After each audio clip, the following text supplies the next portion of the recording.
Right, welcome to today's satsang. In this series, we're exploring relationships, and relationships are an essential part of our spiritual journey. There was a story about the Buddha and one of his disciples. He came to him. He had been struggling with something, and I think he reached out to a friend, and the friend gave him some words that allowed him to move forward in his spiritual journey. And he came to the Buddha and told him, like, "Oh, teacher, I have now realized why I was stuck for so long, because I thought that I could do this on my own, when in reality, I see now that friends are 50% of the way, 50% of the path is with the friends along the journey." And the Buddha looked at him and said, "Friends are not 50% of the journey. They are 100% of the journey." And this has different interpretations, different possible meanings. The deepest one is that if I see myself as a separate life from everybody else, what I'm doing is I am reinforcing the boundaries of who I think I am. And spirituality is about destroying the boundaries of the physical so that we can become into experiential knowing of that which is beyond the physical. Again, these are just words, but it is an experience that it is very tangible as your experience of being alive and thinking. You cannot touch it, but you know there's a thought process going within you. You cannot smell it, you cannot taste it, but you know it's happening, right? Thought is the most subtle part of our physicality. It is still part of the physical body, our mind and our thinking process. Why? Because it can be traced to a lot of electric impulses and signals in the brain. It cannot be replicated by science, like they cannot take it out and inside, but it can be traced to that. Now, beyond thought is that which is spiritual, of the spirit, that which is essential.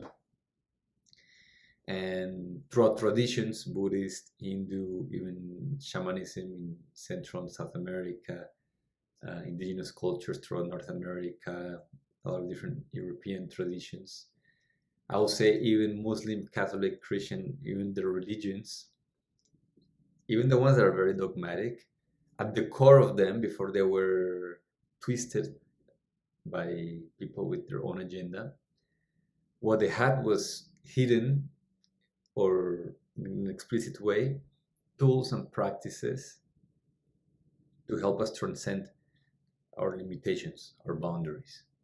Meaning ways in which you could touch that which was beyond the physical. Why is this important?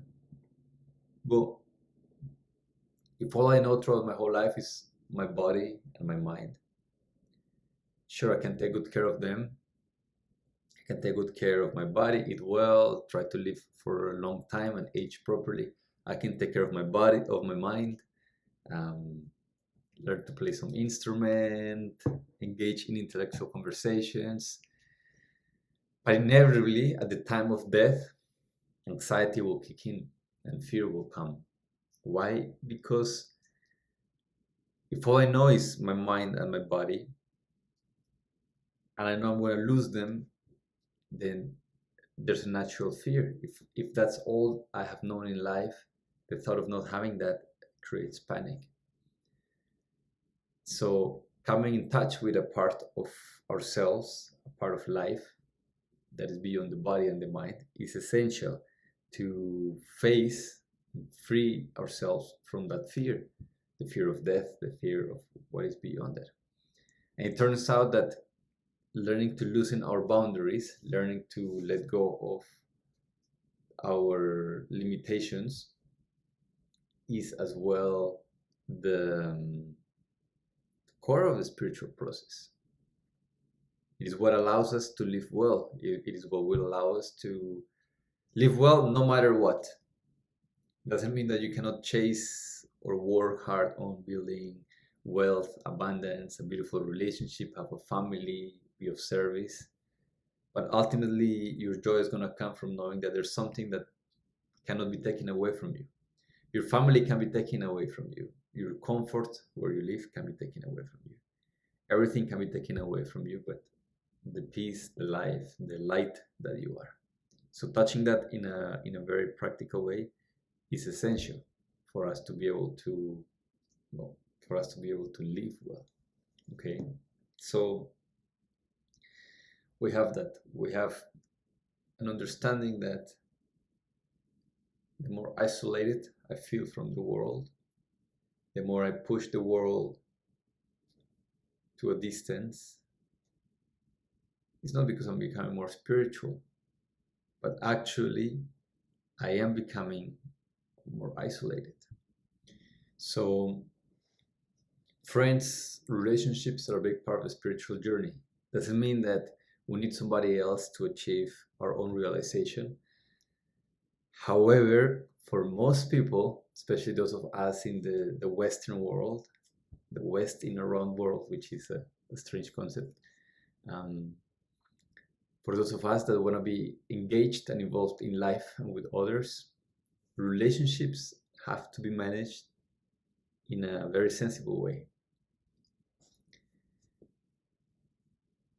What I mean by this is that we need to learn to live with one foot into our heart, into a place that is beyond physicality, and one foot deeply involved and committed and invested into the life, the physical life that we live. If you want to have relationships and you want to walk a spiritual journey, you cannot separate the two. You cannot think that meditation is what I do when my wife is not bothering me, when my husband is not at home. And then when I'm with them, then I just focus on sex, on pleasure, on visiting fancy places, traveling. It is important that there's an integration. And this integration can only come if we understand that if we choose, a relationship can become a bridge into deeper union. How? Well, there's different ways. The first way is trying to connect with someone that is not you and it is different from you, which is anybody that you ever attempt to date or to be with. Trying to be in relationship with that person is going to bring up the ways, the walls, the judgments, the fears, and all the boxes that you have created around life. Meaning, it is going to bring up the ways in which you reject reality. It's so easy to be on a cave and feel that I am one with the world, I am one with nature, because the stones are not talking to you. The air is not talking to you. Not if you're not sensitive enough. The elements, they're there. They don't want anything from you. They give you a lot. They give you shelter, they give you warmth, water keeps you hydrated and alive, and so on. So in a way, nature, we call her Mother Nature because it's a motherly relationship. When you're a child, nature takes care of you, and that's the way that it is. That's the way you survive. Mother Nature takes care of you. You don't have to do anything back. Hopefully, you don't destroy her, you don't damage it. But there's nothing that nature is expecting. You know, it's not giving you water, air, earth, fire, nutrients, food with a collection date. It's not a gift or a favor you have to pay back. So it is very easy because you're in connection with somebody who gives you out of love and has no expectations. Of course, the earth cherishes when there's appreciation and reverence and care for her, but there's not the expectation. Now, this is not the way that our romantic relationships are. In our love lives, if you're lucky, you find yourself a partner, a woman or a man that treats you with such devotion and gives you love, attention, care, perhaps comfort, safety, sensual experiences, fun, meaning. But most of the time, they also want something from you. Because what people call love in relationship is highly conditional. It's more a negotiation of, I'll take care of some of your needs and you're going to take care of some of mine. And we're going to have a monopoly to each other's heart. It gets more challenging because it's also a person that has their own points of view that may sometimes collide with yours. It's a person that sees the world in a different way, has preferences that do not align with yours, has a lot of unprocessed, unhealed things, just like you do. And very often your partner will have a complementary match of traumas. For example, I've shared this before, but I want to make it short. My mom was quite overprotective when I was growing up. She had 1,000 reasons. Some of them were her own pain in her own heart, her own sense of inadequacy, and deriving worth from her children being perfect. So what better way than to control them and be overly intrusive? Another reason, growing up in Colombia during the cartel time, there was a lot of violence. The cartels will set up bombs in shopping malls, in busy streets. So I could also understand why a mother would be overly protective of her children in a place that was ridden with a lot of violence. Needless to say, I grew up feeling resentful towards my mother because I felt controlled and I felt that I had lost my freedom. So that was my trauma, feeling controlled, feeling that I was not my own human being. So as soon as I left home, I told myself I will never ever allow anybody to tell me what to do, especially not a woman. So my trauma is that I'm afraid of being controlled or somebody like being too intrusive in the way that I live. Now, here's the thing: I will attract a lot of women who were very insecure, who will ask me, "Who are you? Where are you going? You can't have female friends. Men and women cannot be friends." And all this chaos and nonsense. And I felt controlled and I felt angry, and they felt fear of being abandoned, which was matched by my desire to abandon them in those moments. So, in a way, it's like I want to run away from feeling controlled, and that triggers the insecurity of a controlling person that doesn't want to be abandoned. And then she reaches to make sure she's not abandoned, and her reaching makes me feel more controlled, so makes me push her away even more, want to abandon her, and we go on these cycles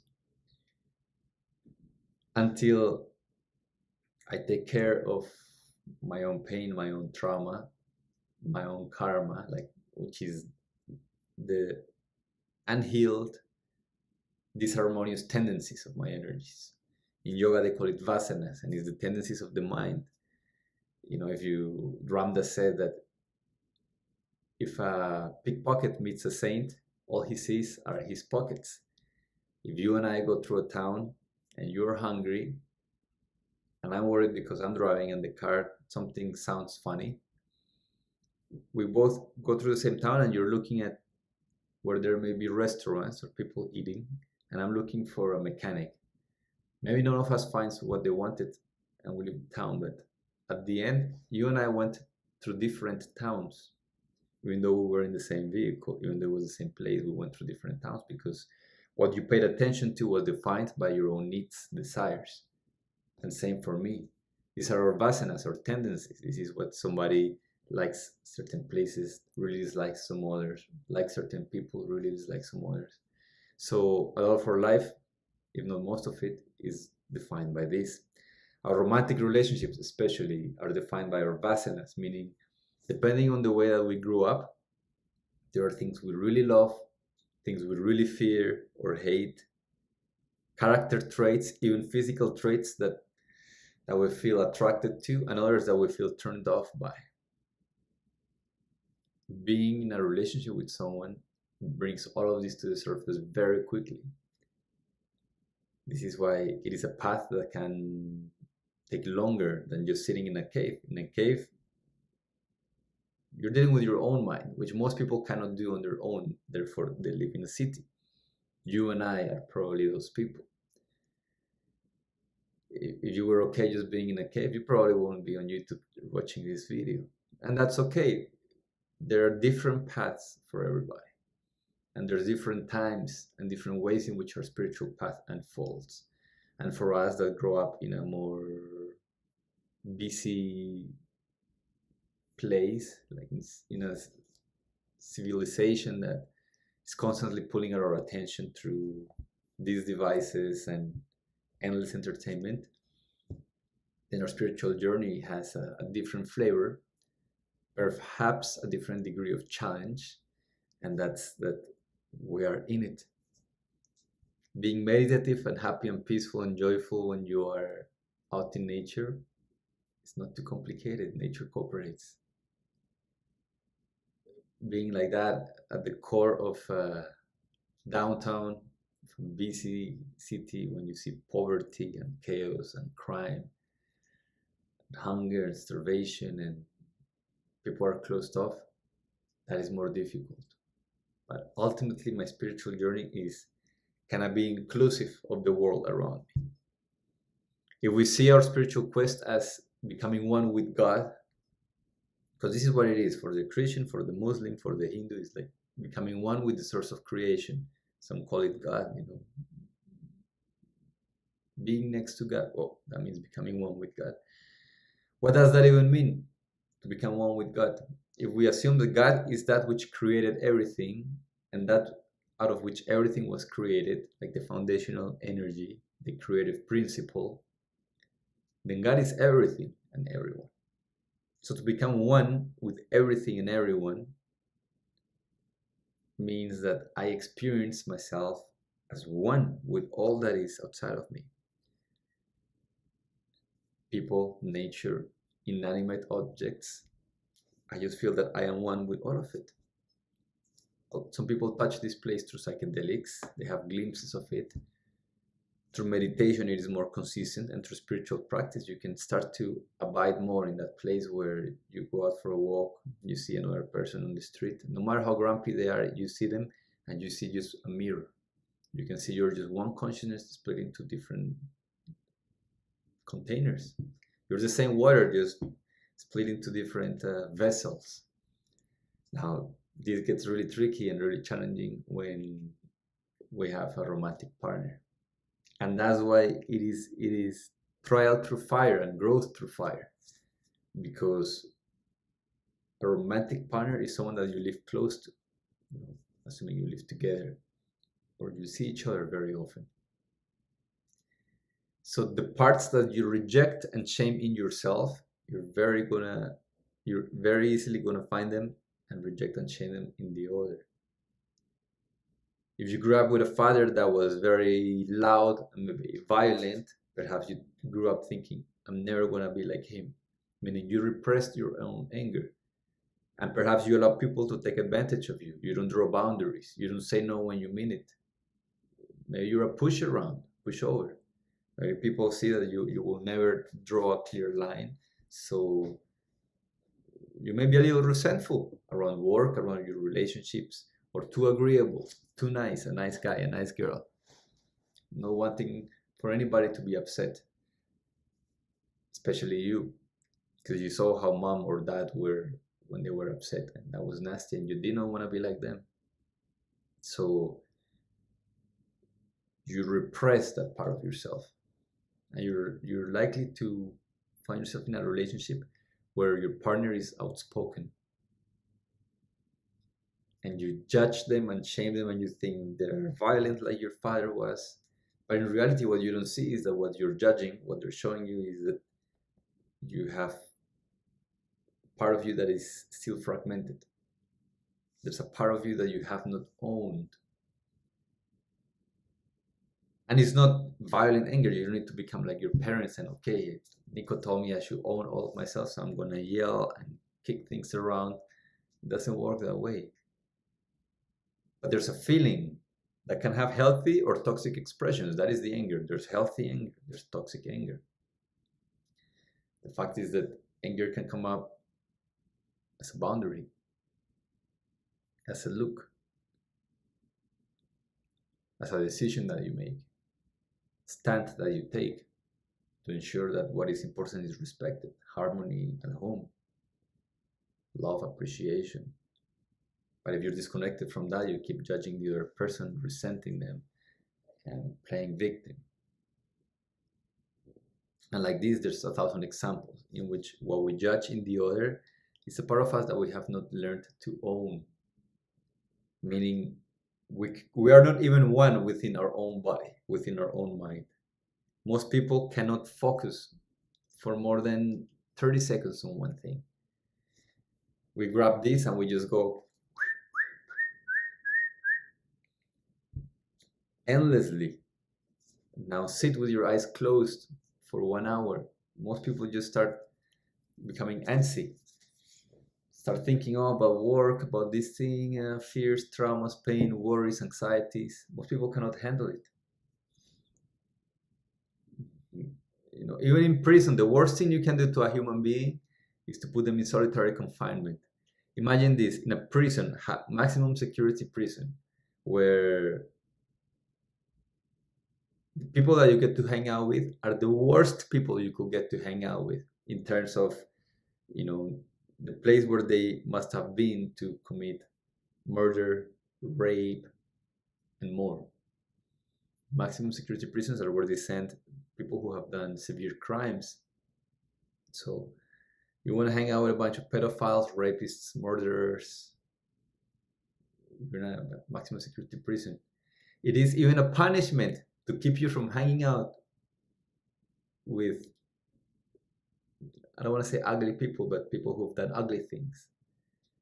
Even that is a punishment. What does that say about our state of mind? If being on our own is the greatest punishment, it is also the greatest bliss if you know how to navigate this. If your mind is a good servant, being on your own is blissful. It's powerful. If you are one within yourself, being by yourself, you will not trade for anything in the world. Everything around outside of you can be chaos. If you're one within, it is beautiful. Now, for most people, this is not, they're anxious, they're worried, they're overwhelmed, they're fearful, they're stressed. So imagine that we can't even start to become whole within us, integrated. Now we want to feel one with God, with the universe. That's not going to happen. It's going to take a lot of work.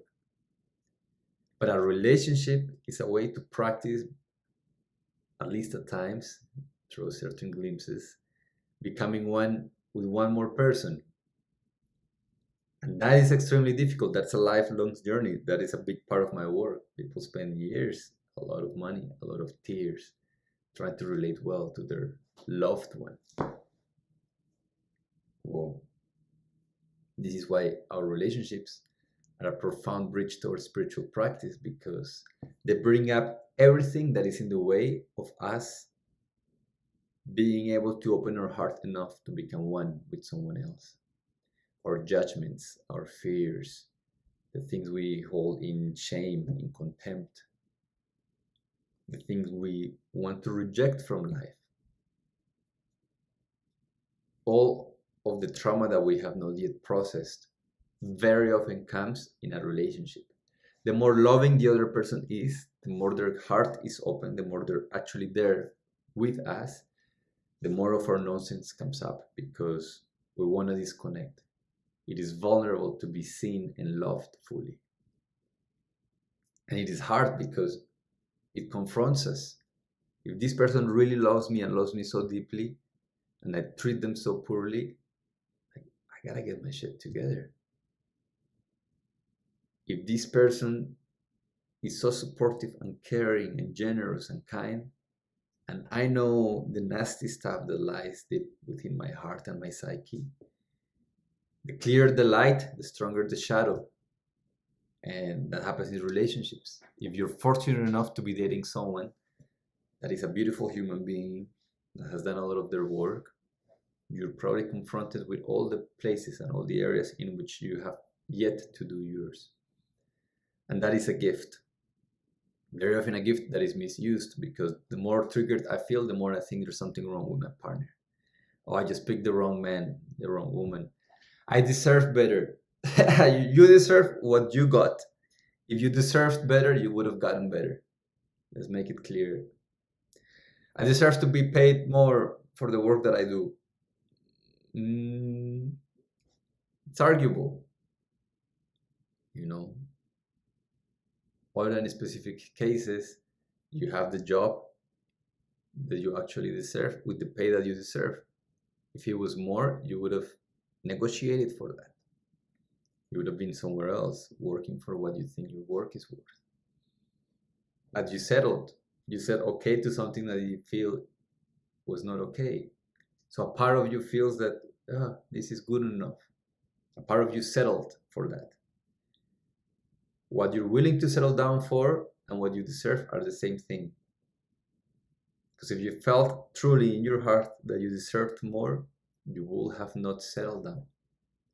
And this is hard for people to realize because we all want to think that my boss should pay me more, my wife should be more loving, more smart, sexier, more beautiful, more spiritual. My husband should be more of the empowered, masculine, protective, providing, strong, macho man. We all have our dreams and ideals, and we think we deserve more when in reality, no. We get exactly what we order in the menu, and we order exactly what is in alignment with our unprocessed stuff, as well as our processed stuff. I don't want to make this into a pity party. It's not all about I'm broken and then of course I got you because you were broken too.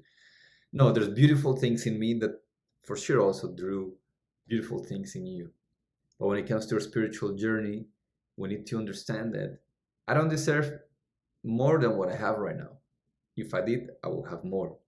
As simple as that. Meaning the reality that I am in is perfect. The dance that I'm having in every single way, health, mental, emotional, relational, is perfect. Now the question is, if it is perfect and I am suffering it, then there's something that I cannot see properly. And that's your job to discover, to understand.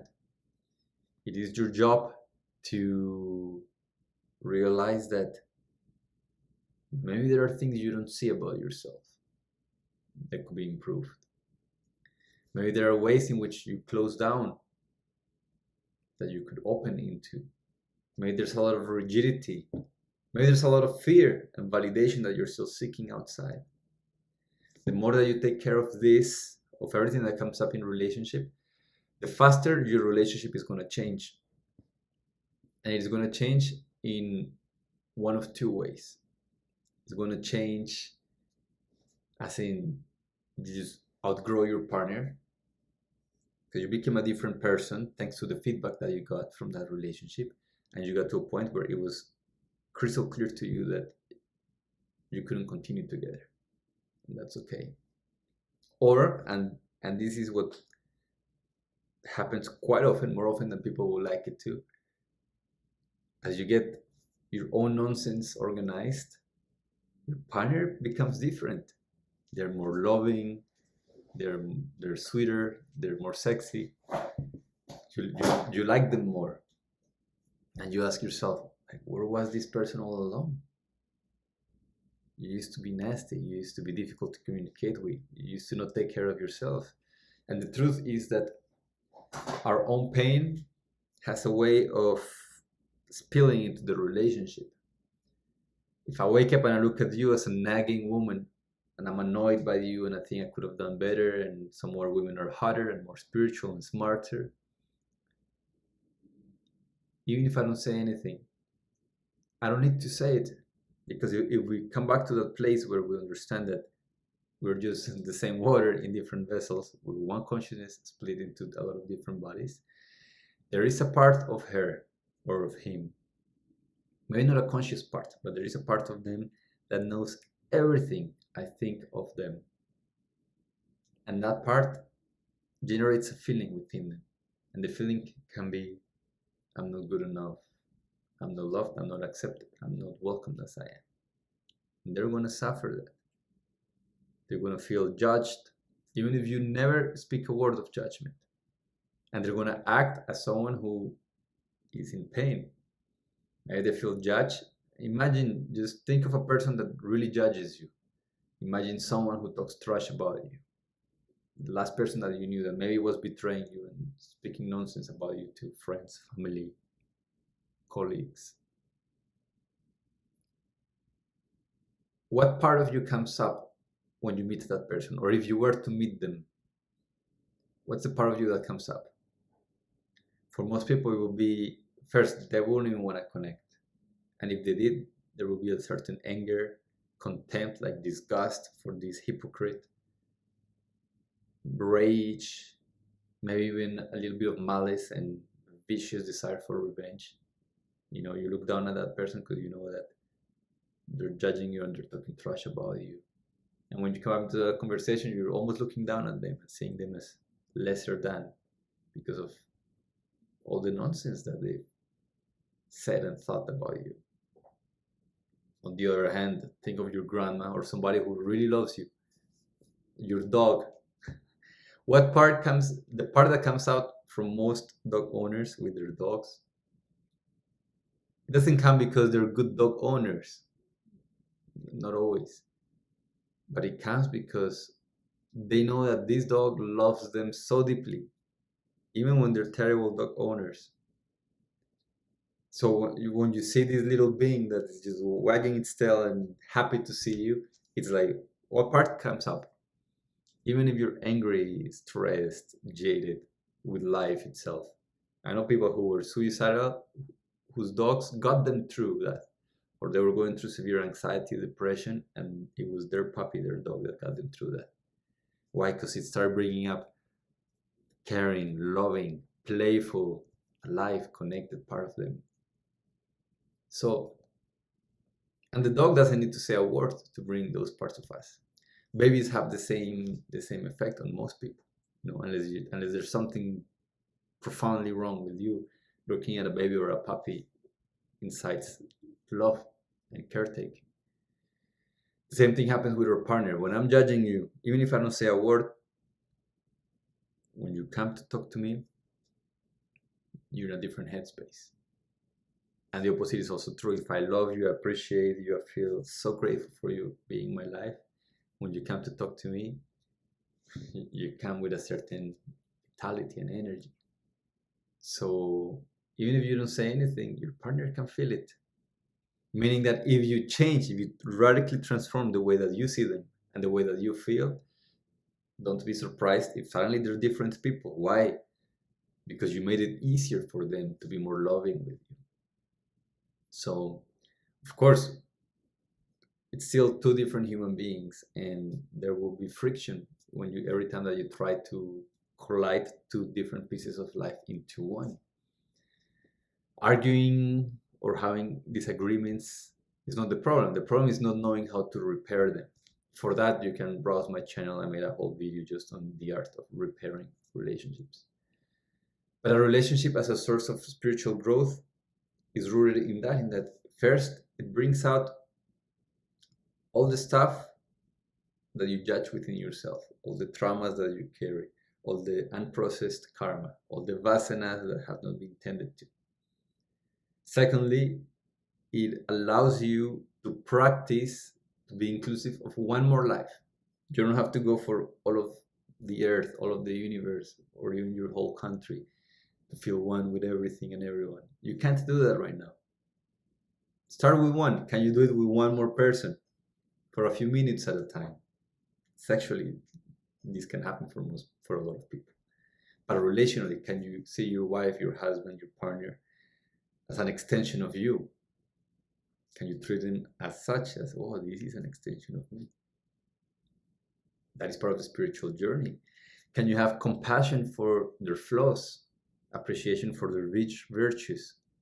Or do you treat them the way that you treat yourself, with a lot of punishment and maybe hatred and in a tyrannical way? Because perhaps your mom and your dad treated you like that, and you were never able to make a mistake. So suddenly, within your own system, when you make a mistake, you tyrannize yourself.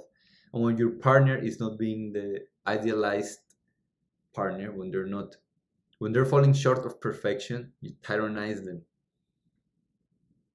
through a look, through a withdrawal of love, through a certain word, through contempt in the way that you think or talk about them. So relationships can be a place where a lot of our ugliness comes up, if ugliness is what we have inside, or a lot of beauty comes up, if that's what we're carrying. So they become great mirrors. I wanna remind you that a relationship is not a mirror. It is important not to reduce our partner as somebody that God or the source of life sent my way so that I could grow. That is a very narcissistic way of seeing things. Because the world doesn't revolve around you. God didn't create somebody just to give you a lesson. This goes especially for those of you that speak of, oh, my twin flame, my Hieros Gamos divine union. Like, cut it out. Try to relate well with one person long term. When you're doing that, we can talk about divinely sent partners and divine unions and spiritual concepts for human relationships. But before that, most people just excuse a lot of their toxicity and they hide behind, oh, he was a Libra, he was a Scorpio, so he was wild, and I was more Aquarius, and his moon was in this and that. A lot of nonsense. It's justified under the label of spirituality. That's not the point. The point is that we can learn to connect with one another. We can treat each other with compassion, with care. We can see the possibilities for growth in everything that is difficult in our relationships without reducing the other to mere instruments of my growth. I see my wife and my relationship with my wife as one of the greatest spiritual growth containers I have in my life. And I don't think she came into my life to teach me a lesson. And I don't think the relationship is there for me to grow. From my mind, I try to derive growth and lessons whenever I can, because it's useful for everybody. But my relationship is not a place of work. I refuse to see it that way. I used to, and it was destructive to myself, to her, to the relationship. Because then suddenly I am fixated on everything that is wrong with you. And you're fixated on everything that is wrong with me, and then we're just constantly regurgitating old trauma, calling each other out on the things that we don't like, on the things that I think you should improve, the work you have yet to do. And this is an endless road. We sacrifice fun, pleasure, mischief, co-creation under the rigid, serious, zealous quest for spirituality. And that's getting it all wrong. One of the highest states in which you can abide and closest to that of realization and meditation is play. Play is meditation in action. It's active meditation when you're in a playful state. So to turn your relationship into just a place where you work, especially serious and heavy conversations and who need to sit and have a difficult talk, nothing wrong. If it happens, it is necessary. But if that's all there is, you're in trouble. Nothing wrong if you're growing a lot in your relationship. But if you think that that's the only place where you can grow, or you have reduced it to being only a place for growth, you won't be able to keep on going because there's no beauty to it. A garden where the flowers never bloom is just work. It's just labor. Sure, work at it, become better, sharpen yourself. But remember that there's fragrance, there's beauty, there's times to rest, to admire, to appreciate. And I will say the times for that should be a lot more than the times for troubleshooting and going deep and scrubbing the dark abandoned corners of my psyche and my heart and digging for old trauma and calling out each other under trauma. So this is all for today. To sum it up, relationships are a bridge towards learning to include one more life. If we can do it with one more life, maybe we can do it with two. Maybe we can do it with our family, community, or country. Then we can think about everything and everyone. If oneness is the end of the road, the beginning at the end of the road, then practicing unity with another person is a great practice. and a very difficult one, because everything that prevents me from feeling that union is what's going to come up. So this is a gift, a strong responsibility. To be in a relationship means that you nourish love, beauty, play, connection, sensual expression, and also that you make room for the parts of you that are yet to be integrated and healed. With as much love as you make room for the other person's flaws and unintegrated parts. So you're two gardens that can help water each other. You can help remove each other's weeds. But above all, do not forget to breathe in the fragrance, look at the flowers, enjoy the blossoming of all that has been planted. Otherwise, even if you get to the finish line, you will not have enjoyed any of it. And that is the greatest tragedy. Thank you for watching this. If you're watching this on YouTube and you're not part of my mastermind, I run a year-long mastermind called the Sacred Relationships Mastermind, where we go very in depth in the practical components of having a conscious relationship. We explore everything from the structures, how to have a difficult conversation, how to navigate conflict, to different things about clearing up childhood trauma, mommy, daddy issues, sparking better sex life, and many other things. If you're interested, send me a message. We can chat about it. Otherwise, I hope that you enjoyed this video. If you liked it, by all means, share it with people that you feel will benefit from it. And we'll talk soon.